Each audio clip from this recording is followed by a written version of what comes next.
All India radio Chennai.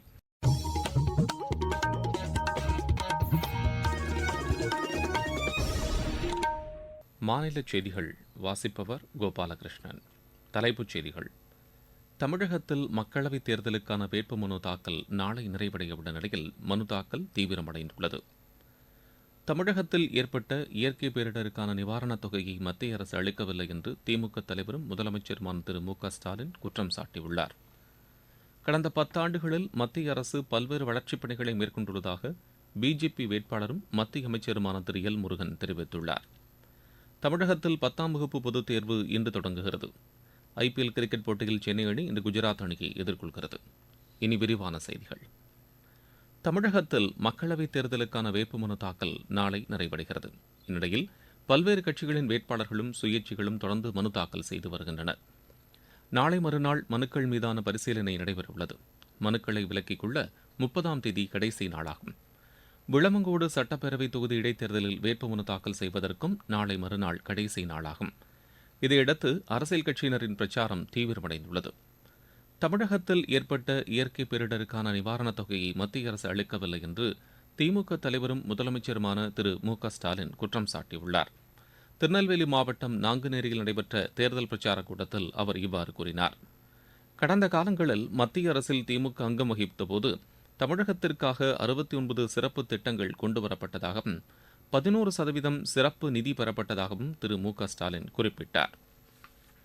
Nilgiri மாவட்டத்தின் சுற்றுலாத்துறைக்கு கடந்த 10 ஆண்டுகளாக மத்திய அரசு அதிக முக்கியத்துவம் அளித்து வருவதாக பிஜேபி வேட்பாளரும் மத்திய இணையமைச்சருமான திரு எல். முருகன் கூறியுள்ளார். இதுகுறித்து நீலகிரியில் நேற்று செய்தியாளர்களிடம் பேசிய அவர், இம்மாவட்டத்தில் உள்ளவர்கள் பெருநகரங்களுக்கு செல்வதை தவிர்க்கும் வகையில் நீலகிரி மாவட்டத்தை தொழில் வளர்ச்சி மிகுந்த பகுதியாக திகழச் செய்வதற்கான நடவடிக்கை எடுக்க வேண்டும் என்றும் அவர் தெரிவித்தார். கடந்த 10 ஆண்டுகளில் மத்திய அரசு பல்வேறு வளர்ச்சிப் பணிகளை மேற்கொண்டுள்ளதாகவும் அவர் கூறியுள்ளார். ஜனநாயகத்தை காப்பதில் தாங்கள் அக்கறை செலுத்தி வருவதாக திரு எல். முருகன் கூறினார். அதிமுக கூட்டணி மக்களவைத் தேர்தலில் புதுச்சேரி உள்ளிட்ட 40 தொகுதிகளிலும் வெற்றி பெறும் என்று தேமுதிக துணை பொதுச் செயலாளர் திரு எல். கே. சுதீஷ் நம்பிக்கை தெரிவித்துள்ளார். திருவள்ளூரில் நேற்று செய்தியாளர்களிடம் பேசிய அவர் இவ்வாறு கூறினார். நாட்டில் போதைப் பொருட்கள் இல்லாத நிலையை உருவாக்கும் வகையில் பிஜேபி கூட்டணி பாடுபடும் என்று பாமக நிறுவனர் மருத்துவர் ச. ராமதாசு தெரிவித்துள்ளார். விழுப்புரம் மக்களவைத் தொகுதியில் நடைபெற்ற வேட்பாளர் அறிமுகக் கூட்டத்தில் அவர் கலந்து கொண்டு பேசினார். மாநில மொழிகள் ஆட்சி மொழியாவதற்கும் விவசாயிகளின் விளைபொருட்களுக்கு நல்ல விலை கிடைப்பதற்கும் இக்கூட்டணி செயல்படும் என்றும் கூறினார். மக்களை முன்னிலைப்படுத்துவதுதான் காங்கிரஸ் கூட்டணியின் நோக்கம் என்று அக்கட்சியின் திருவள்ளூர் தொகுதி வேட்பாளர் திரு சசிகாந்த் செந்தில் தெரிவித்துள்ளார். திருவள்ளூர் மாவட்டத்தில் நடைபெற்ற கூட்டணி கட்சி வேட்பாளர்கள் அறிமுகக் கூட்டத்தில் பேசியபோது அவர் இதனை தெரிவித்தார். தேனி மக்களவைத் தொகுதி அமமுக வேட்பாளரும் அக்கட்சியின் பொதுச் செயலாளருமான திரு டிடிவி தினகரன் நேற்று வாக்கு சேகரித்தார். பெரியகுளம் சட்டப்பேரவைத் தொகுதிக்குட்பட்ட பல்வேறு பகுதிகளில் அவர் பிரச்சாரம் மேற்கொண்டார். இதற்கிடையே 100% வாக்குப்பதிவை வலியுறுத்தி தொடர்ந்து பல்வேறு இடங்களில் விழிப்புணர்வு நிகழ்ச்சிகள் நடைபெற்று வருகின்றன. காஞ்சிபுரம் மாவட்ட ஆட்சியர் அலுவலகத்தில் அதிநவீன வீடியோ வாகனம் மூலம் ஒளிபரப்பப்படும் தேர்தல் விழிப்புணர்வு குறும்படத்தினை மாவட்ட தேர்தல் அலுவலரும் ஆட்சியருமான திருமதி கலைச்செல்வி மோகன் அறிமுகம் செய்து வைத்தார்.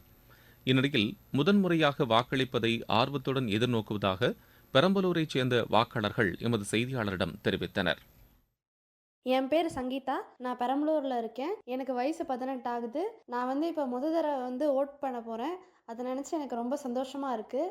ஓட் பண்ணுறது நம்மள எல்லாத்தோட முக்கியமான ரைட்ஸ். அதை நம்ம எல்லாரும் கண்டிப்பாக ஓட் பண்ணணும். ஓட் பண்ணுறதை நம்ம ஒரு உரிமையாக பார்த்து ஓட் போட்டு நம்மளை யார் ரூல் பண்ணணுன்ற முடிவெடுக்க வேண்டியது நம்ம தான். அதில் ஒரு பார்ட்டாக நான் இருக்கிறதுல எனக்கு ரொம்ப சந்தோஷமாக இருக்குது. ஸோ எல்லோரும் கண்டிப்பாக அவங்க ஓட் போடுங்க.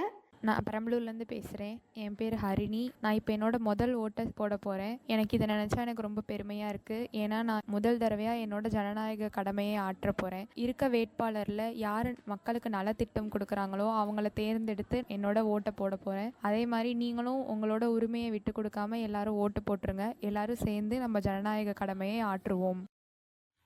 நீங்கள் கேட்டுக்கொண்டிருப்பது ஆல் இண்டியா ரேடியோவின் மாநில செய்தி அறிக்கை.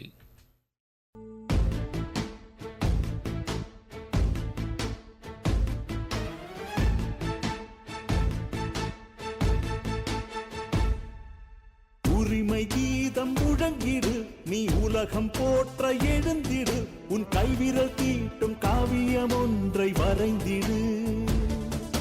எழுந்து வா வா, வாழும் வாழ்வை வெல்ல தீர்ப்பு சொல்ல கருப்பு மைய நெருப்பு ஆயுதம். திறந்து வா வா, ஒரு வாக்கு கூட விடுபடாமல் காக்கும் மக்கள் நாட்டின் பெருமிதம்.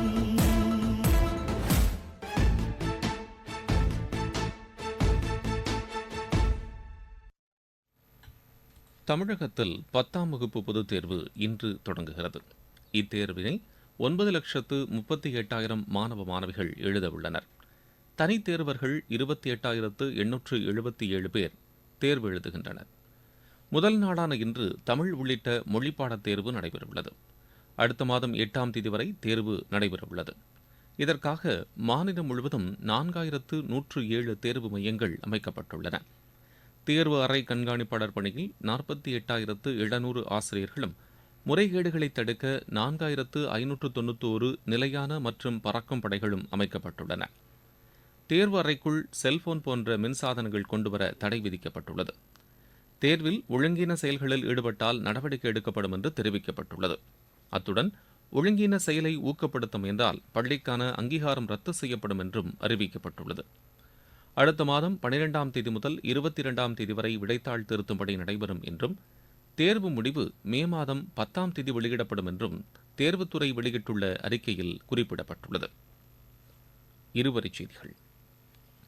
காசா பகுதியில் உடனடியாக சண்டை நிறுத்தத்தை வலியுறுத்த ஐநா பாதுகாப்பு குழுவில் கொண்டுவரப்பட்ட வரைவு தீர்மானத்திற்கு 14 நாடுகள் ஆதரவு தெரிவித்துள்ளன. தெற்கு சீன கடல் பகுதியில் பிலிப்பைன்ஸ் நாட்டைச் சேர்ந்தவர்களின் படகு மீது தாக்குதல் நடத்தியதற்காக சீன தூதரிடம் பிலிப்பைன்ஸ் அரசு தனது அதிருப்தியை தெரிவித்துள்ளது.